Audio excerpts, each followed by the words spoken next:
अरे ये कौन है और हमारे घर से क्या लेके जा रहे हैं?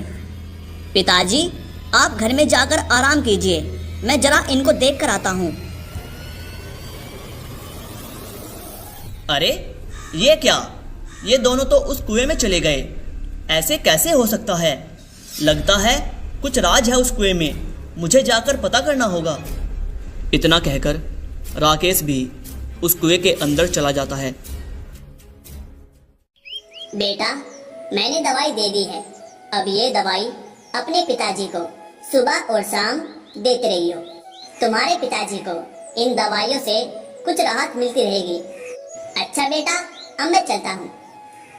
इतना कहकर वैद्य जी बाहर चले गए।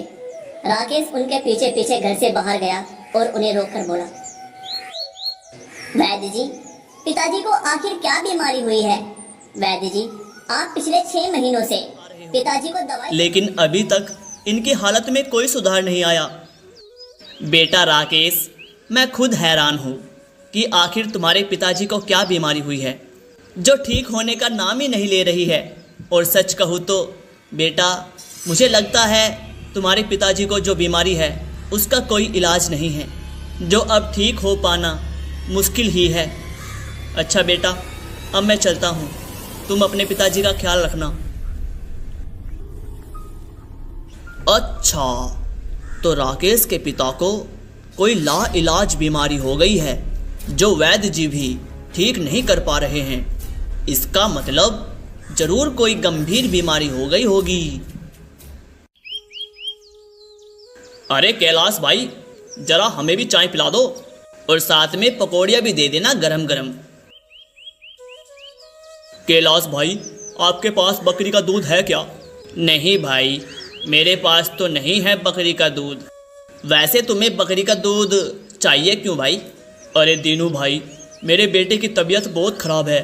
वैद्य जी ने उसे बकरी के दूध के साथ दवा खाने को कहा है, इसलिए मैं बकरी का दूध ढूंढ रहा हूँ।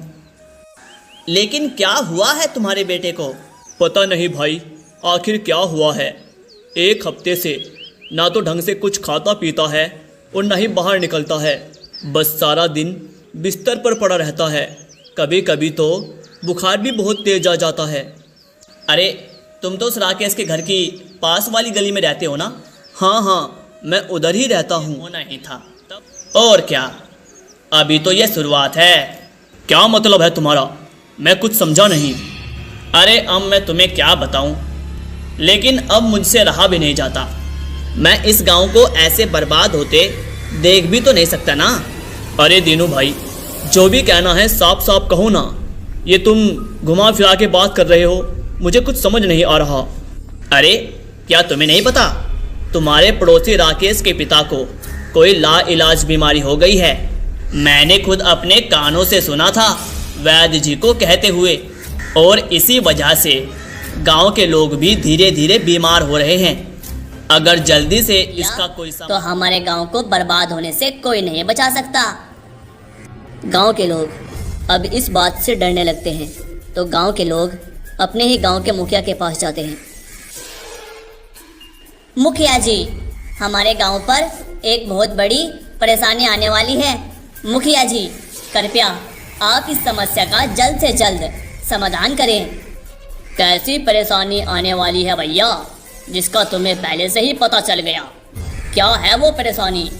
मुखिया जी, मेरी पास वाली गली में एक इंसान एक ऐसी बीमारी से ग्रस्त है जिसका कोई इलाज नहीं है। और मुखिया जी, वह बीमारी बहुत खतरनाक है, जिसके चलते 1 हफ्ते से मेरा बेटा भी बीमार पड़ा हुआ है। हाँ मुखिया जी, इससे पहले राकेश के पिता अपनी लाइलाज बीमारी पूरे गांव में फैलाएं, उससे पहले कदम उठाना होगा, नहीं तो हमारे साथ साथ आपको भी इस बीमारी से बहुत ज़्यादा खतरा हो सकता है। क्या वो राकेश का पिता लाइलाज बीमारी से ग्रस्त है? और राकेश तो मेरे घर पे काम करता है और उसने इतनी बड़ी बात मुझसे छिपाई। तुम सब अपने अपने घर जाओ, मैं कुछ करता हूँ। उसी शाम राकेश मुखिया जी के घर राकेश, देखो भाई, अब तुम यहाँ काम पर मत आया करो। क्योंकि गांव के सभी लोग आज मेरे पास आए थे और उन्होंने मुझे बताया कि तुम्हारे पिताजी किसी गंभीर लाइलाज बीमारी से ग्रस्त हैं, जिसके चलते गांव के आसपास के लोग भी बीमार हो रहे हैं। इसीलिए गांव के सभी लोगों ने फैसला किया है कि तुम्हें ये गांव छोड़ना होगा। नहीं मुखिया जी, ऐसी बात नहीं है। मेरे पिताजी को कोई लाइलाज बीमारी नहीं है, वो बस थोड़े कमज़ोर हो गए हैं और मैं अपनी गरीबी के कारण उनका सही जगह पर इलाज नहीं करवा पा रहा और इसीलिए वो अभी ठीक नहीं हो पाए हैं। मुखिया जी, हमें गांव से मत निकालो, हम कहाँ जाएंगे? मुखिया जी, मैंने आपकी इतने सालों से सेवा की है, मेरे बारे में कुछ तो सोचिए मुखिया जी। मुझे इस गांव से मत निकालो मुखिया जी, मत निकालो। बेटा राकेश, अब मैं कुछ नहीं कर सकता। मैं तो बस एक मुखिया हूँ। मैं तो बस वही करूँगा जो गांव वालों के हित में होगा, और अगर मैंने ऐसा नहीं किया तो सभी गांव वाले मेरे खिलाफ हो जाएंगे। इसीलिए बेटा राकेश, जितनी जल्दी हो सके ये गांव छोड़कर चले जाओ और दोबारा कभी यहाँ इस गांव में मत आना। राकेश अब चुपचाप अपने घर चलाता है। पिताजी, चलिए आज हमें बाहर जाना है, कुछ जरूरी काम है। ऐसा क्या जरूरी काम है बेटा जो तू मुझे अपने साथ ले जा रहा है? पिताजी, वो सब मैं आपको बाद में बताऊंगा, आप बस चलिए मेरे साथ। हम कुछ दिनों के लिए इस गांव से बाहर जा रहे हैं। राकेश अब अपने पिता को लेकर अपने गांव से चला जाता है और 3-4 गांव छोड़कर एक सुनसान खाली जगह पर झोपड़ी बनाकर वो रहने लगता है। अरे राकेश बेटा, अब तो तू मुझे बता कि तू मुझे अपना गांव छोड़कर इतनी दूर यहाँ क्यों लेकर आया है? क्या है तेरा काम? और बेटा, तेरे काम को ख़त्म होने में कितना दिन लगेगा? और बेटा, हम घर कब जाएंगे? पिताजी, सच तो ये है कि अब हम कभी भी अपने गांव वापस लौटकर नहीं जा पाएंगे, क्योंकि गांव वालों को लगता है कि आपको कोई गंभीर और लाइलाज बीमारी है जो गांव में फैलने लगेगी और वो बाकी गांव के लोगों को भी बीमार कर देगी। इसीलिए गांव वालों ने मुखिया जी से कहलवाकर हमें गांव से बाहर निकलवा दिया है। इसलिए अब हम वहाँ नहीं जाएंगे, अब से हम यहीं रहेंगे और अब से यही हमारा घर है। पर बेटा, यहाँ पर तू कैसे रहेगा? यहाँ पर क्या काम करेगा? वहाँ पर तो तू मुखिया जी के यहाँ पर काम कर लेता था, लेकिन यहाँ पर तो कोई है भी नहीं आसपास। बस यहाँ से बहुत दूर चारों ओर घने जंगल हैं।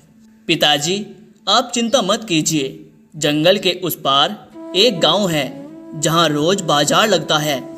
अब मैं रोज जंगल से लकड़ियाँ काटकर वहीं बाजार में बेच आया करूँगा, और जब मेरे पास अच्छे पैसे हो जाएंगे तो मैं आपका एक अच्छी जगह इलाज कराऊंगा। अब आप बस आराम करो, बाकी सब मैं देख लूँगा। राकेश अब रोज जंगल जाता और वहाँ से सूखी लकड़ियाँ काटकर उन्हें बाजार में ले जाकर बेच आता। पिताजी, मैंने एक वैद्य जी के बारे में पता किया है जो कि बहुत प्रसिद्ध है, और वो जंगल के उस पार जो गांव है ना, वहीं पर रहते हैं। चलिए आज मैं आपको उनके पास लेकर चलता हूँ। मुझे विश्वास है वो आपको जरूर ठीक कर देंगे।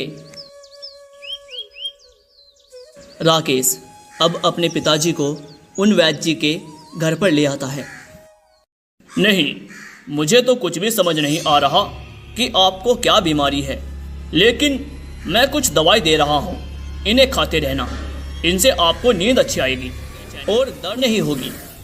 पिताजी, वैद्य जी ने जो दवा दी है उसे आप समय पर लेते रहना, और जल्द ही मैं शहर के किसी अच्छे से अस्पताल में आपको ले जाकर आपका इलाज कराऊंगा, जहां आप बिल्कुल ठीक हो जाएंगे। राकेश जब अपने पिता के साथ अपने घर के पास पहुंचा तो उसने देखा कि 2 सैनिक उनकी झोपड़ी से कुछ ले जा रहे हैं। अरे ये कौन हैं और हमारे घर से क्या लेके जा रहे हैं? पिताजी, आप घर में जाकर आराम कीजिए, मैं जरा इन्हें देख कर आता हूँ। अरे ये क्या, ये दोनों तो उस कुएं में चले गए। ऐसा कैसे हो सकता है? लगता है कुछ राज है उस कुएं में। मुझे जाकर पता करना होगा। राकेश भी उस कुएं के अंदर चला जाता है। अरे ये क्या? ये तो कोई दूसरी ही दुनिया जैसी लग रही है। कहीं मैं कोई सपना तो नहीं देख रहा। और ये आलीशान महल, ये तो राजा महाराजाओं का महल हो सकता है। चलो अंदर जाकर देखता हूँ। इतना कहकर राकेश महल के अंदर चला जाता है। अरे ये क्या?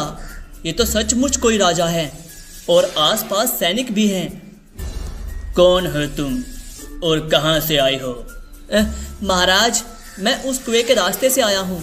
मैंने देखा कि 2 सैनिक मेरे घर से कुछ सामान लेकर इस कुएं के अंदर से होकर यहाँ आए हैं, तो मैं भी उनके पीछे पीछे यहाँ चला आया, ये जानने कि वो लोग कौन हैं और मेरे घर से क्या लेके आए हैं।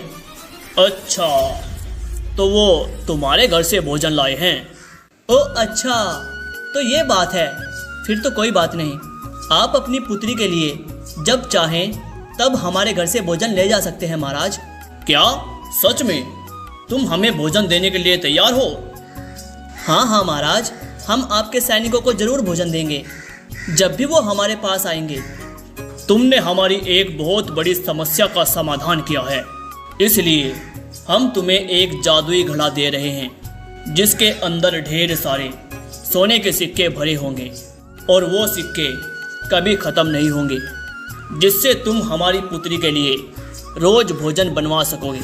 और हमने तो सुना है धरती लोक के भोजन का स्वाद बहुत ही मस्त होता है। हाँ महाराज, आपने बिल्कुल सही सुना है। हमारे यहाँ तो भोजन बहुत ही स्वादिष्ट होता है और हमारे पिताजी तो बहुत ही स्वादिष्ट भोजन पकाते हैं, लेकिन वो काफ़ी समय से बीमार है, नहीं तो मैं आपको और भी स्वादिष्ट भोजन खिलाता। क्या तुम्हारे पिताजी बहुत ही स्वादिष्ट भोजन पकाते हैं? तो हम तुम्हारे पिता की बीमारी को ठीक करने के लिए पाताल लोक का पानी दे देंगे, जिसे पीते ही तुम्हारे पिताजी की सारी बीमारियां दूर भाग जाएंगी। अब राकेश वह जादुई घड़ा और वह दिव्या पानी लेकर अपने घर लौट आता है और घर जाते ही वह दिव्या पानी अपने पिताजी को पिलाता है। अरे वाह बेटा कमलेश, अब तो मुझे सब कुछ ठीक लग रहा है। मेरी तबीयत तो अब बिल्कुल ठीक लग रही है। तभी राकेश अपने पिता को सारी बात बताता है और राजा का दिया हुआ जादुई घड़ा भी अपने पिता को दिखाता है। राकेश और उसका पिता दोनों मिलकर स्वादिष्ट भोजन बनाते और पाताल लोक के राजा को भिजवा देते।